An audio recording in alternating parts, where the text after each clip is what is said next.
as astute viewers of Rebel News know, I was covering the pro-Israel and pro-Hamas dueling demonstration in the heart of the Jewish community for a fourth week in a row. That was last Sunday on the eve of Remembrance Day, which makes it even further gross. And, I went over to ask these cultish Jews, there were four of them, why they were on the Hamas side. And the Hamas mob lost their marbles. I think the underlying strategy was, no, how dare you question our useful idiots? And then they went to the cops and said, arrest them. And you know what the cops did? They arrested me. And there's the footage right there. You can see me being handcuffed. There was a surreal sidebar story there. They couldn't get the handcuffs off. They had to call the fire department. And you know what? I'll tell you, Sheila, I still have a major cut in my wrist from the blister that popped. That's really, you're really playing with fire, handcuffing someone behind their back, cramming them into a confined area of a police cruiser. And like I said, the fire department had to be called in to literally use diamond drills to get those cuffs off. So thank you, Toronto Fire Services. But fast forward to yesterday. Thank God we have the kind of boss that says, you tell us not to do something that we're entitled to do. Guess what? We don't bend the knee. We double down, triple down, quadruple down, quintuple down. Is it sextuple? Is that the next one? Anyways, you know what I'm getting at.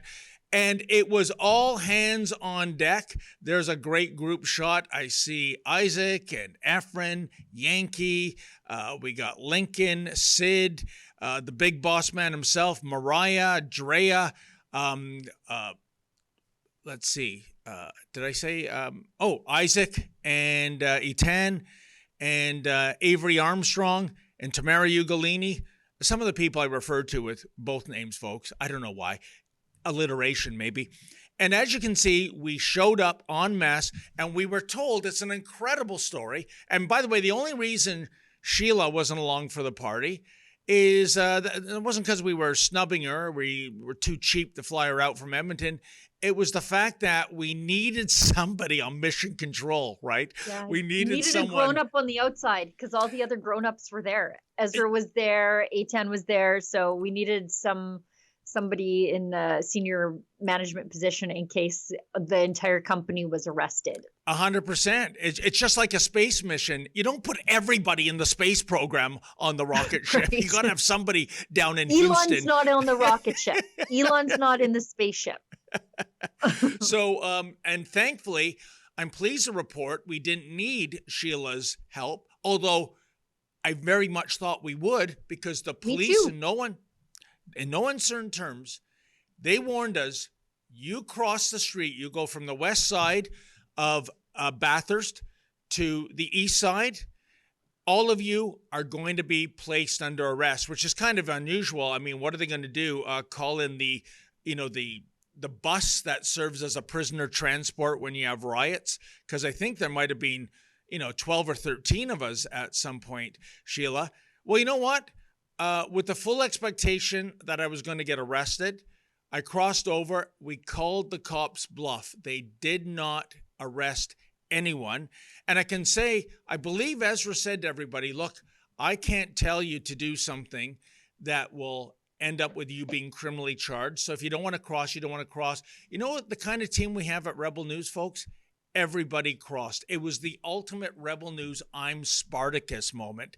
Mm-hmm. And it paid off. And Ezra, there he is. He was so magnificent in the field, basically schooling the cops on the criminal code of Canada. Yeah, you know what? You might think if you're in law enforcement, you should know that. But as we've seen before, I want to get to your opinion, Sheila. I will wrap it up with this.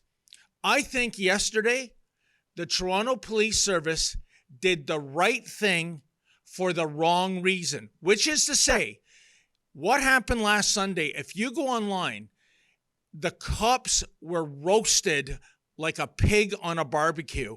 There were thousands and thousands of comments. I don't think I saw a single solitary one going, That's how you do law enforcement. Arrest independent journalists and turn a blind eye to people chanting genocide and displaying the swastika. And I think the police probably phoned their superiors, maybe even Chief Demke, Sheila, and said, what are we going to do? They are threatening to cross the street, even though we threaten them with disturbing the peace. And I think they were told, stand down, not because they respect freedom of the press and freedom of expression. It was because we don't want on a second consecutive Sunday to get another glaring PR black eye. I think that's what moved the narrative on yesterday. Sheila, your thoughts? I agree. God, who knew Ezra had such a big head? I've never thought of his head as big. But that hat looks like a doll's hat on his head. And I mean, something, you got to keep that big brain inside of something. But yeah, he's got a real big pumpkin on him. I had no idea. Good fumble recovery, by the way, Sheila. Didn't know he had a big head. Oh, that's my boss. It's about all those brains he has to contain. No, I bullied him into getting new shoes one time. So I get away with a lot. I think you're right. I think it was strictly for optics.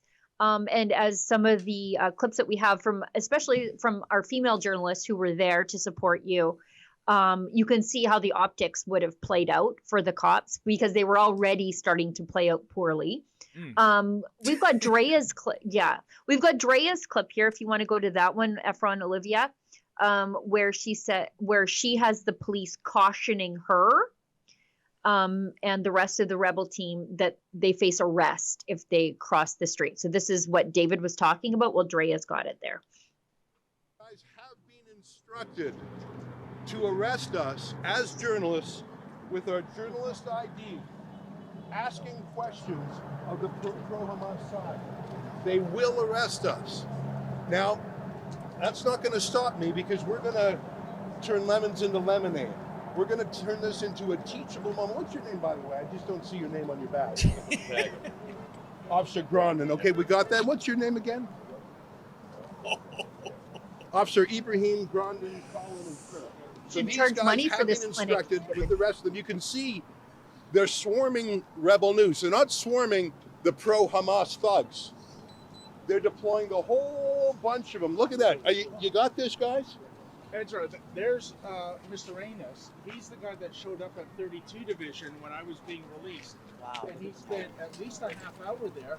I don't know, is he an informant? Is he the guy instructing the police? Also, why is that fellow in the skirts? What is his role? Why did he go to 32 Division last week? All right. Okay. Oh. Anyways, I think that's good. There's more. The full video will be out, I believe, later on today. We've got another clip that I want to show. But David, explain what happened there. Because you pointed out somebody who just seems to be a civilian who is instructing police last week when you were arrested, and he showed up again.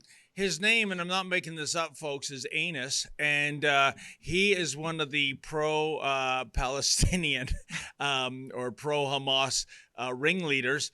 And the surreal epilogue to last Sunday is that when I was finally released, and I met up with Isaac and cameraman Lincoln J, and I was doing sort of an ending to the day in front of 32 Division, and who should show up? And I'm not making this up either, folks, in a rented cargo van, much like the one driven by Alec Manassian, who carried out the Yonge Street Massacre, which is exactly where 32 Division is located. And out pumps Anus, looking like the Cheshire Cat, and mocking my arrest, calling me a racist. And I said to him, well, I'm not criminally charged. I was just being held for breach of peace, which in and of itself is outrageous. Please tell me anything in my life I've said that's racist. And third, what the hell are you doing here? I mean, are you turning yourself in under Section 319 of the Criminal Code in chanting genocide? And no, he wouldn't answer my questions. And he went into the division. And we waited a good 20, 25 minutes, but we figured, A, we have enough for what we need. And secondly, really, what is he doing behind closed doors? I mean, Sheila, I want you to look into your crystal ball to become a clairvoyant. What is this guy? He not only assaulted me in front of the cops, he was the tattletale that said, arrest him. They complied. How does he have this pull? And when I saw him crossing the street, I mentioned to them, that's the guy that assaulted me. And you saw, was that the most cowardly response for that big hulking cop just to turn his back on me? How shameful. It's embarrassing. This is an embarrassment to the good officers out there that these guys are wearing the same uniform as the rest of them. Just grosses me out. Many of you know I have police officers in my own family, and they put on their uniform to defend the rights of the civilian and to make our communities safer. They kiss their wives goodbye and they head out into the world. And they work really hard. They're the same people you will find at your own local gun range. They believe in many of the same things we do. They hate the catch and release policies. And the worst part is they get painted with the same brush as these yahoos in Toronto and the ones who joked about their jackboots on the Freedom Convoy. And it's a disgrace. It's a disgrace that they hide behind the good reputations of the good cops to do the bad things. But what do we expect out of Toronto? Yeah. Mayor Olivia Chow is rocking out with her, well, I was going to say something gross there, but she was scantily clad once again at the Taylor Swift concert while the Hamas thugs take over her city. And, you know, just up the road in Mississauga, Hamassasaga, Carolyn Parrish, wondering, maybe with the benefit of hindsight, Yahya Sinwar could be just a Nelson Mandela figure. So if this is the leadership of the cities, is it really so far a reach to think that, you know, the police think that they can get away with stuff like this?